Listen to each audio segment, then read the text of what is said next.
बिस्मिल्लाहिर्रहमानिर्रहीम। कल हमने असेसमेंट ऑफ कार्डियोवास्कुलर सिस्टम में पीछे ना थोड़ा सा डिस्कस किया था। ठीक है, और उसमें हमने जेवीपी जुगुलर वीनस प्रेशर किस तरह से लेते हैं। ठीक है, और असेसमेंट में कौन कौन सी चीज़ें इंपॉर्टेंट होती हैं, पल्स की साइड्स कौन कौन सी होती हैं, ये सारी चीज़ें हमने डिस्कस की थी। ठीक है, आज हमने हार्ट का पोर्शन पढ़ना था कि हार्ट हमारे पास जो है वो किस तरह से लाई करता है, क्या क्या चीज़ें उसके अंदर शामिल हैं। ठीक है, स्ट्रक्चर किस तरह का है, हम असेसमेंट किस तरह से कर सकते हैं। तो हार्ट के अंदर सबसे पहले आपके पास उन्होंने एक प्रीकॉर्डियम का एरिया बताया है। ये बेसिकली चेस्ट का वो पार्ट है जो कि हार्ट के ऊपर लाई करता है। ठीक है, हार्ट के साथ जो है वो लाई करता है, उसको आप प्रीकॉर्डियम कहते हो। आपने सबसे पहले, क्योंकि हमने असेसमेंट करनी है, तो असेसमेंट के लिए हम सबसे पहले इंस्पेक्शन करेंगे। ठीक है, आपने देखना है चेस्ट डिकम कोई आपकी डिफॉर्म तो नहीं है, या प्रीकॉर्डियम की बल्गिंग वगैरह हुई हो। ठीक है, या कोई स्कार हो आपकी स्टर्नम के ऊपर। ठीक है, या कोई भी इस तरह से इंटरकोस्टल स्पेसेस वगैरह आपको नज़र आ रही हों या फील होती हों, तो आपने इस चीज़ को इंस्पेक्ट करना है। ठीक है, आपने जो एपेक्स बीट होती है उसको पल्सेट करना है। इसके अलावा आपने जो राइट वेंट्रिकुलर हाइपरट्रॉफी होती है उसकी वजह से आपके पास पेरास्टर्नल बॉर्डर होता है। ठीक है, उसके अलोंग भी ना आपको पल्स फील होती है। अगर तो पल्स फील हो रही है तो इसका मतलब है राइट वेंट्रिकुलर हाइपरट्रॉफी है। ठीक है, और अगर आपको सेकंड इंटरकोस्टल स्पेस के अंदर पल्स फील होती है, यानी लेफ्ट जो सेकंड इंटरकोस्टल स्पेस होती है वहां पे अगर पल्स फील होती है, तो इसका मतलब ये होता है कि जो पल्मोनरी आर्टरी है उसकी डायलिटेशन नहीं हुई है। ठीक है, तो ये कुछ चीज़ें हैं जो हमें जस्ट इंस्पेक्शन से पता चल सकती हैं हार्ट के बारे में। ठीक है, अगर आपको राइट सेकंड इंटरकोस्टल स्पेस में पल्सेशन फील हो रही है तो इसका मतलब है अयोर्टा की एन्यूरिज्म हो गई है। अगर आपको सुपरस्टर्नल नोच के अंदर जो है वो पल्सेशन फील हो रही है तो आपके पास एयोर्टिक रिगर्जिटेशन की कंडीशन हो सकती है। ठीक है, तो सिर्फ इंस्पेक्शन करने से, हमें हार्ट की इंस्पेक्शन करने से ये सारी चीज़ें जो है वो फील होती हैं। अगर हम देखें कि उन्होंने कहा है कि आपको इंस्पेक्ट करना चाहिए, आपको पाल्पेट करना चाहिए कौन-कौन से एरियाज़ को, एयोर्टिक एरियाज़ को। ठीक है, जो कि आपके पास second interspace to the right of the sternum, sternum के राइट साइड पे होते हैं एयोर्टिक एरियाज़, उनको आपने क्या करना है, इंस्पेक्ट करना है।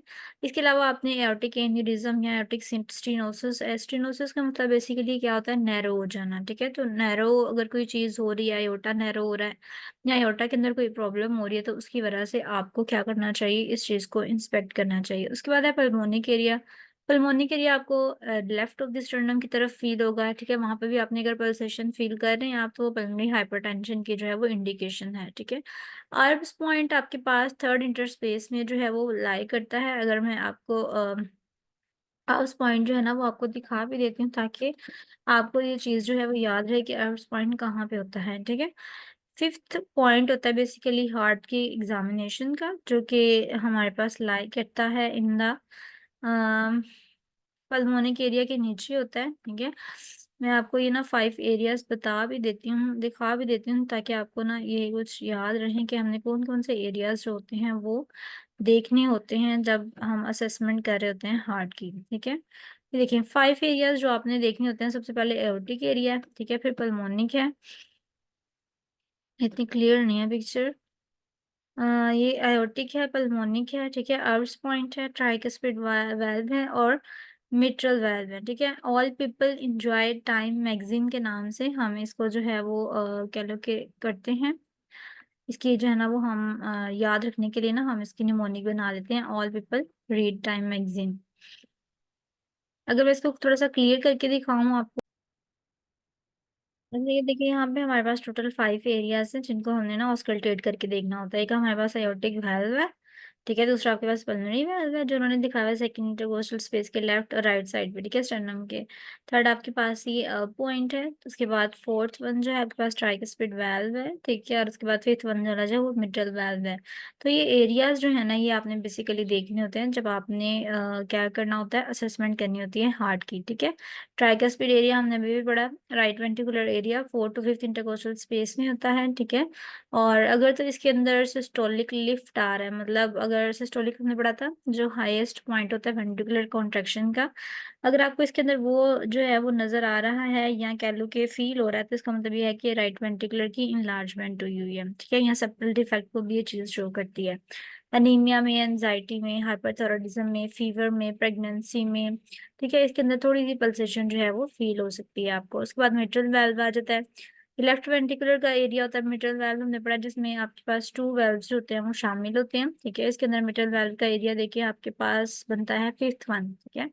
ये मिट्रल वाल्व का एरिया है। तो इसके अंदर क्या होता है जी, to help identity it have patient exhale completely, मतलब आपने पेशेंट कहना है कि वो कम्प्लीटली एक्सेल करे और होल्ड ब्रेथ, ठीक है। और have the patient lean forward, से थोड़ा सा आगे करना है। नॉर्मल जो है ये 1 to 2 सेंटीमीटर इसका डायमीटर होता है, 5 इंटर स्पेस में ये प्रेजेंट होता है, ठीक है।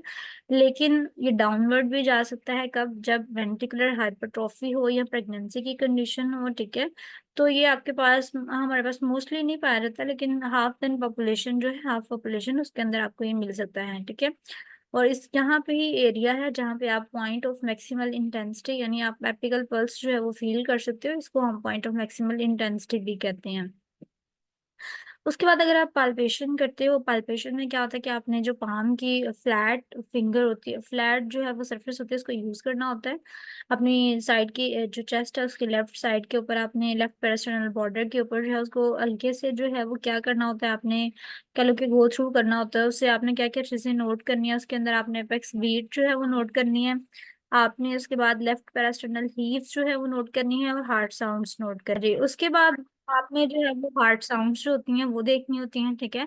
मरमर्स को जो है वो पाल्पेट करना है, पाल्पेबल पेरिकार्डियल रब रब जो है वो आपने एक दफा नोट करनी होती है। ये चीजें आपने एपेक्स स्पीड में अगर हम देखें तो ये हमारे पास क्या होती है, जब आपको कार्डिक इम्पल्स जहाँ पे फील होती है ना, प्रीकॉर्डियम का वो वाला एरिया, आउटर मोस्ट या लोअर मोस्ट पार्ट जहाँ पे आपको कार्डिक इम्पल्स फील होती है, उसे एपेक्स स्पीड कहते हैं, ठीक है। ये हमारे पास 5th इंटरकोस्टल स्पेस के ऊपर लाई करती है, और जो बच्चे less than 7 years of age होते हैं उसमें अपेक्स बीट जो है 4th इंटरकोस्टल स्पेस में लोकेटेड होती है।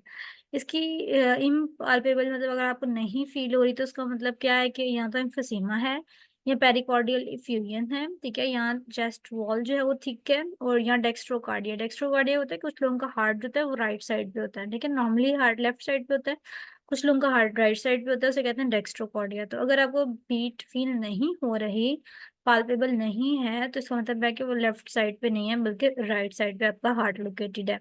एपेक्स बीट आपके पास नॉर्मल होती है, ठीक है। इतनी ज्यादा नहीं होती, हैविंग नहीं होती, टैपिंग नहीं होती। अगर टैपिंग है तो मतलब मिटल स्टेनोसिस की कंडीशन है, और अगर हैविंग हैवी हैवी सी है तो इसका मतलब है एओर्टा के अंदर नैरो हो गया, या हाइपरटेंशन की कंडीशन है, या एओर्टा के अंदर से ब्लड वापस आ रहा है, जिसे एओर्टिक रिगर्गिटेशन कहते हैं, ठीक है। यहाँ पे करके आपने एपेक्स बीट जो होती है वो इस तरह से फाइंड आउट करनी होती है। उसके बाद लेफ्ट पेरास्टर्नल हीव्स जो हमने पढ़ी थी उसमें ये होता है कि आपने लेफ्ट पेरास्टर्नल बॉर्डर जो होता है, हमने स्टर्नम कल पढ़ी थी, उसके अलॉन्ग आपने अपना हाथ रखना होता है, ठीक है। और तो आपको ना एक पेरास्टर्नल हीव अगर फील होती है तो इसका मतलब ये है कि राइट वेंट्रिकल जो है वो थोड़ा सा इनलार्ज हुआ हुआ है, ठीक है। हार्ट साउंड्स को भी हम पाल्पेबल कर सकते हैं, पाल्पेबल होती हैं हार्ट साउंड, वो S1 जो होती है आपके पास एपेक्स के ऊपर मोस्टली आपको मिलती है, टैपिंग एपेक्स बीट भी कहते हैं। इसके अलावा जो पल्मोनरी कंपोनेंट ऑफ S2 वो कहाँ पे पाल्पेबल होता है, पल्मोनरी एरिया के अंदर, ठीक है। और जो S2 का एओर्टिक कंपोनेंट है वो आपके पास एओर्टिक एरिया के अंदर जो है वो पाल्पेबल होता है। इस तरह से करके हम कुछ हार्ट साउंड्स भी जो है ना वो पाल्पेबल कर सकते हैं, पाल्पेशन के थ्रू फील कर सकते हैं। थ्रिल आपके पास क्या होता है, अगर एक बहुत ज्यादा लाउड मरमर है, ठीक है, अगर वो आपको पाल्पेशन के थ्रू फील हो रही है मरमर, उसको हम थ्रिल कहते हैं, ठीक है। ये थ्रिल के बारे में ना आपको बस इतना याद रखना जरूरी है कि सिस्टोलिक थ्रिल्स भी होती हैं, डायस्टोलिक थ्रिल्स भी होती हैं, ठीक है। और थ्रिल्स की कॉजेज क्या क्या हो सकती हैं, मिट्रल वाल्व जो है उसमें नैरो हुआ हुआ है, ठीक है। मिट्रल वाल्व के अंदर रिगर्गिटेशन हो रहा है, यानी ब्लड का फ्लो वापस आ रहा है, अयोर्टा के अंदर रिगर्गिटेशन हो रही है, या पल्मोनरी स्टेनोसिस हो रही है, ठीक है। तो आपने ये चीजें याद रखनी है इसके अंदर। उसके बाद हमने पेरिकार्डियल फ्रिक्शन रिब पढ़ा था। इसके अंदर भी हमारे पास क्या आती है कि जो पेरिकार्डियल फ्रिक्शन रब है वो आपके बाद एओर्टिक पेरिकार्डाइटिस में, पेरिकार्डाइटिस की कंडीशन में ज्यादा पाल्पेबल होती है, ठीक है। और ये ज़िफॉइड ट्राइकेस्पिड का एरिया जो हमने ट्राइकेस्पिड वेल्व पढ़ी है उसके एरिया में ज्यादा होते हैं, ठीक है। और आप जब बैठे होते हैं या लीनिंग फॉरवर्ड होते हैं यानी आगे की तरफ झुके हुए होते हैं तब ये कंडीशन ज्यादा फील होती है। परकशन आ जाती है, हमने पाल्पेशन कर ली तो उसके बाद परकशन में देखें, परकशन आपने क्या करनी होती है जी, 22 to 5th इंटरकोस्टल स्पेस जो है मिड क्लेविकुलर लाइन से स्टार्ट करके 2 to 5th इंटरकोस्टल स्पेस तक आपने पल्सेट करना होता है, ठीक है। पल्सेट मतलब स्टेथ से आपने स्टेथोस्कोप लेके उससे पल्सेशन करनी होती है, तो आपको जो है वो मोस्टली डलनेस जो है वो सुनाई देती है, ठीक है। और डलनेस जो है परकशन की जो है वो नॉर्मल साउंड मतलब आपको सुनाई देगी। नॉर्मल कार्डिक डलनेस जो है वो आपको सुनाई देती है मिड क्लेविकुलर लाइन से 3 to 4th इंटरकोस्टल स्पेस में भी और 5th इंटरकोस्टल स्पेस में भी, ठीक है। आपने बस इतनी चीज़ याद रखनी है। इसके अलावा हार्ट साउंड जो आपको सुनाई देंगी, फर्स्ट हार्ट साउंड लब होती है, जो कि एवी वेल्व जो हमने यहाँ पढ़े ना, ये और ये एवी वेल्व्स हैं, जो मिट्रल वेल्व हैं और ट्राइकस्पिड वेल्व हैं, ठीक है। बाइकस्पिड, ट्राइकस्पिड, इनको हम एवी वेल्व कहते हैं ना। एवी वेल्व के क्लोज होने की वजह से आपको फर्स्ट हार्ट साउंड सुनाई देती है, जिसे हम लब कहते हैं, ठीक है। और सेमिल्यूनर वेल्व्स जो हैं आपके पास, एओर्टिक और पल्मोनी वेल्व्स हैं, इनके क्लोज होने की वजह से आपको डब की साउंड जो है वो सुनाई देती है, ठीक है। ये आपके पास फर्स्ट हार्ट साउंड की उन्होंने ईकेजी बनाई हुई है और सेकंड हार्ट साउंड की ईकेजी जो है वो उन्होंने ड्रॉ की हुई है। कभी कभी ड्रॉ करने के लिए भी आ जाती है, तो आपको ये आइडिया होना चाहिए, ठीक है। हार्ट के ऑस्कल्टेशन देखें, अयोटिक एरिया आपको कहाँ पे फील होता है? पल्मोनिक एरिया, बिल्कुल वो जो हमने अभी भी पढ़ा, जो फिगर मैंने आपको दिखाई थी रिसेंटली कि हमें अयोटिक एरिया कहाँ पे फील होगा, पल्मोनिक एरिया कहाँ पे फील होगा, ठीक है। और अर पॉइंट कहाँ पे फील होगा, ट्राइकस्पिड वेल्व और मिट्रल वेल्व, ठीक है। ये आपने डायग्राम याद रखनी है, उसके साथ आपने ये टेबल जो है वो बहुत अच्छे से याद करना है, चाहे आप अपने पास इसको नोट भी कर सकते हैं। उसके बाद S1 नॉर्मल हार्ट साउंड्स, कभी कभी एग्जाम में क्वेश्चन आता है हेल्थ असेसमेंट के पेपर में नॉर्मली के नॉर्मल हार्ट साउंड्स जो हैं वो कौन कौन सी हैं, कितनी तरह की हैं, आपने उसके बारे में लिखना होता है। तो नॉर्मल हार्ट साउंड्स के बारे में आपने ये याद रखना है, S1 जो है वो मिट्रल वेल्व यानी जो बाइकस्पिड और ट्राइकस्पिड हैं उनके क्लोज होने की वजह से प्रोड्यूस होती है, ठीक है। जब वेंट्रिकल्स कॉन्ट्रैक्ट करते हैं हमारे, तो मिट्रल वेल्व और ट्राइकस्पिड वेल्व के क्लोज होने की वजह से जो हार्ट साउंड हमें सुनाई देती है उसे हम कहते हैं S1, ठीक है।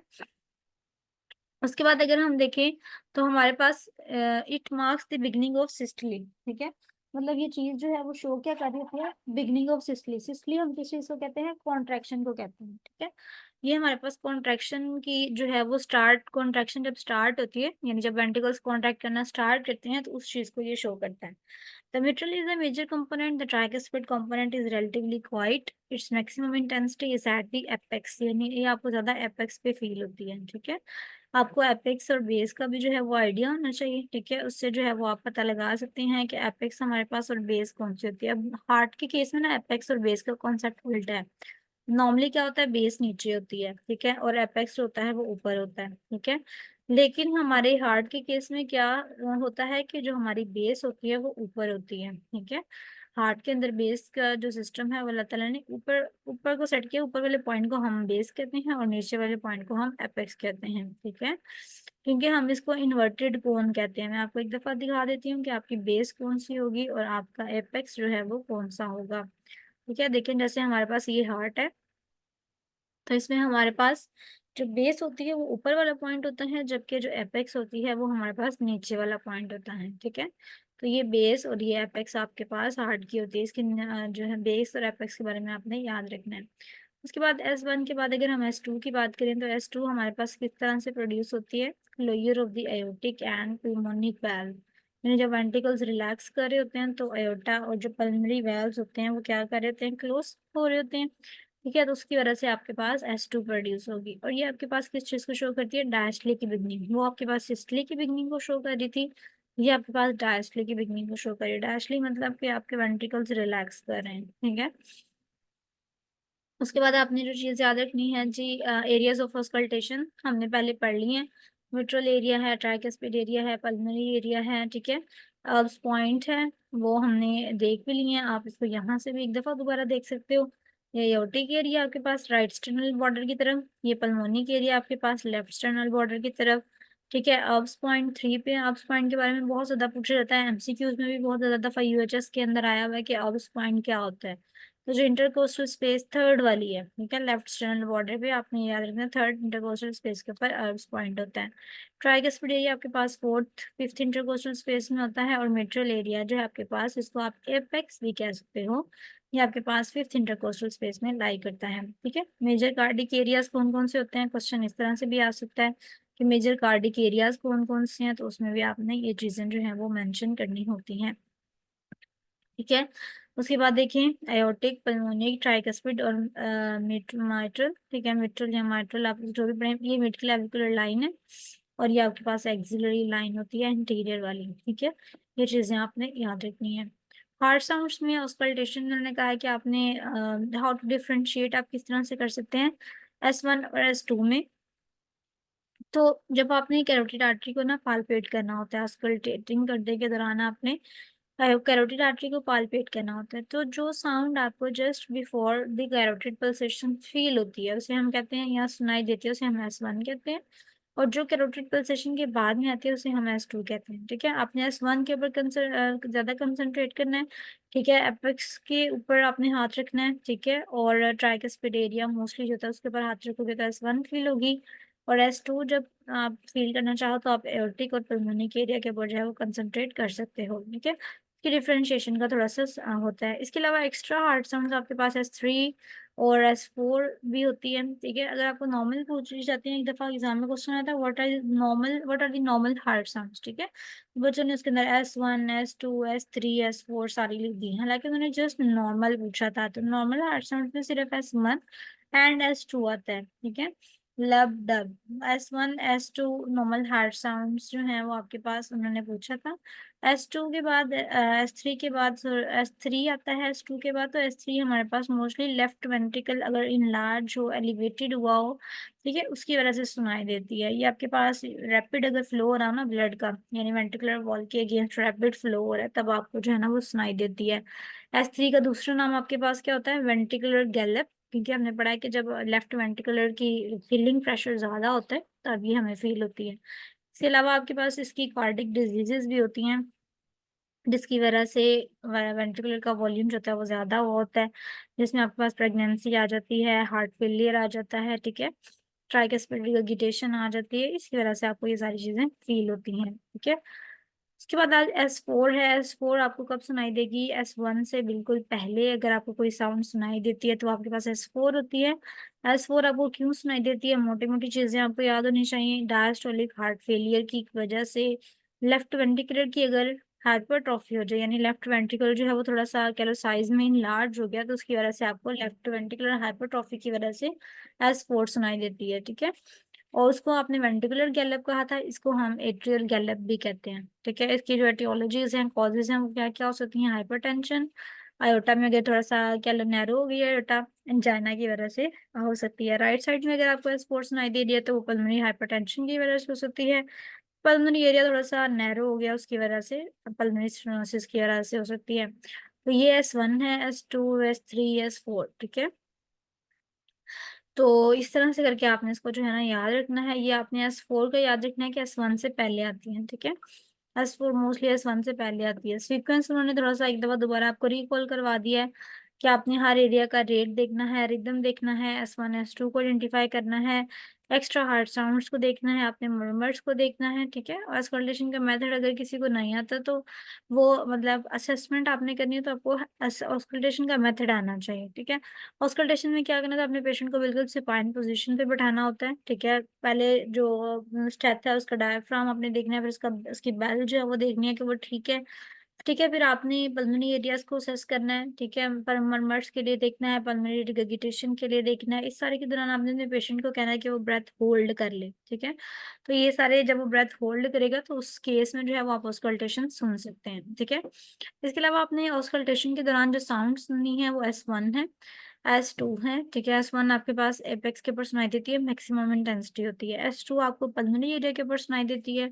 ठीक है, और उसके बाद जो आपने याद रखनी है चीज़ मिड सिस्टोलिक क्लिक या पेरिकार्डियल रब, ये चीज़ें हैं जो आपकी एनाटॉमी फिजियो में आप लोग देख लोगे। ठीक है, कैरोटिड रूट क्या होती है? कैरोटिड रूट मतलब मरमर, जिस तरह मरमर की आवाज़ होती है ना, इस तरह से कह लो कि एक्स्ट्रा एबनॉर्मल साउंड होती है, जिसे कैरोटिड रूट कहते हैं। वीनस हम है, ये भी मरमर लाइक साउंड होती है। किंकिंग जिस तरह नेक वेन्स की हुई होती है उस तरह ये सुनाई देती है, वीनस हम। मरमर्स क्या होते हैं? मरमर्स आपके पास एबनॉर्मल साउंड्स हैं जिनका ड्यूरेशन बहुत ज़्यादा होता है, नॉर्मल हार्ट साउंड से, उनको आप मरमर्स कहते हो।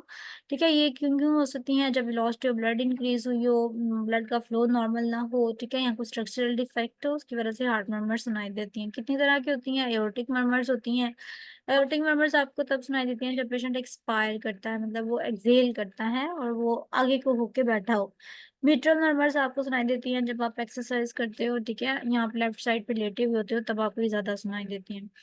सिस्टोलिक मरमर आपके पास 2 तरह के होते हैं, पैन सिस्टोलिक और रिजेक्शन सिस्टोलिक।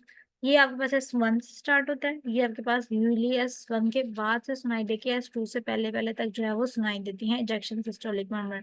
डायस्टोलिक मर्मर की भी 2 तरह की टाइप्स हैं, mid diastolic murmur, early diastolic murmur. Mid diastolic murmur आपको कब सुनाई देती हैं? डायस्टोलिक के मिडल में, और अर्ली डायस्टोलिक आफ्टर S2। आपने जस्ट एक नोट्स टाइप बनाने हैं, ठीक है? उसके अंदर इनके जो है वो चीज़ें लिखनी है और ये बातें साथ-साथ लिखनी है कि ये कब-कब आपको सुनाई देते हैं, ठीक है? मरमर्स की टाइप एक दफ़ा यूएचएस के अंदर आया था क्वेश्चन कि मरमर की टाइप्स कौन सी होती हैं। अच्छा, मरमर की ग्रेडिंग भी बहुत इंपॉर्टेंट होती है, जैसे उसकी टाइप्स इंपॉर्टेंट है वैसे इसकी ग्रेडिंग भी बहुत ज़्यादा इंपॉर्टेंट है। ग्रेड 1 जो है ना वो आपको बहुत मुश्किल से जो है ना वो कह लो सुनाई देता है, ऑडिबल विद ग्रेट डिफिकल्टी, मतलब आप बहुत खामोश कमरे में बैठे हो फिर आपको सुनाई देगा। ग्रेड 2 जो है वो आपके पास क्लियरली ऑडिबल होता है लेकिन इतना लाउड नहीं होता। ग्रेड 3 थोड़ा-सा लाउड होता है, ग्रेड 4 लाउड होता है, ग्रेड 5 तो बहुत लाउड होता है, मतलब आप जो है ना वो को स्टेथोस्कोप का कॉर्नर भी लगाओगे तो आपको सुनाई देगी। ग्रेड 6 जो है वो आपके पास पूरा stethoscope hard with entire stethoscope lifted of the chest, मतलब आपने स्टेथोस्कोप अगर ऊपर भी किया हुआ ना तो फिर भी आपको सुनाई दे रही होगी। तो आपके पास मरमर की स्केलिंग या मरमर की ग्रेडिंग बहुत इंपॉर्टेंट क्वेश्चन है, ये टेस्ट का ये बहुत दफ़ा जो है वो आया हुआ है। ठीक है, मरमर की टाइप्स, मरमर की ग्रेडिंग क्या-क्या होती है, ये दोनों चीज़ें जो है वो आपने करनी है, ठीक है। साइट ऑफ मैक्सिमम इंटेंसिटी क्या होती है? मतलब जहाँ पे आपको मैक्सिमम कह लो कि आवाज़ आती है, लाउडनेस फील होती है, ठीक है? तो वो आपके पास कह लो कि जहाँ से प्रॉपर ओरिजिनेशन हो रहा होता है किसी भी बीट का, किसी भी मरमर का, वो आपके पास साइट ऑफ मैक्सिमम इंटेंसिटी होती है। Murmur may be audible all over the precordium depending upon its loudness, but its maximum intensity is at its site of origination। मतलब जहाँ से वो बिल्कुल ओरिजिनेट हो रहा है वहाँ पे सबसे ज़्यादा इसकी कह लो कि आवाज़ जो है वो आती है। जैसे कि अगर मेटल डिगेगिटेशन की बात करें, तो ये आपके पास सबसे ज़्यादा एपेक्स के ऊपर लाउडेस्ट होता है, ठीक है? और ट्राइकस्पिड डिगेगिटेशन अपने एरिया में लाउडेस्ट होता है, तो जहाँ से कोई भी मर्मर ओरिजिनेट हो रही है, वहाँ पे उससे सबसे ज़्यादा आवाज़ आती है, ठीक है? तो ये आपके पास ना total assessment of cardiovascular system के अंदर चीज़ें थी, जो कि इम्पोर्टेंट थी। मर्मर क्या होता है, मर्मर की टाइप्स क्या होती हैं, हार्ट साउंड्स क्या होते हैं, ऑस्कल्टेशन किस तरह से करते हैं, कितनी तरह की हार्ट साउंड्स होती हैं, कब-कब हमें ये सुनाई देती हैं, ठीक है?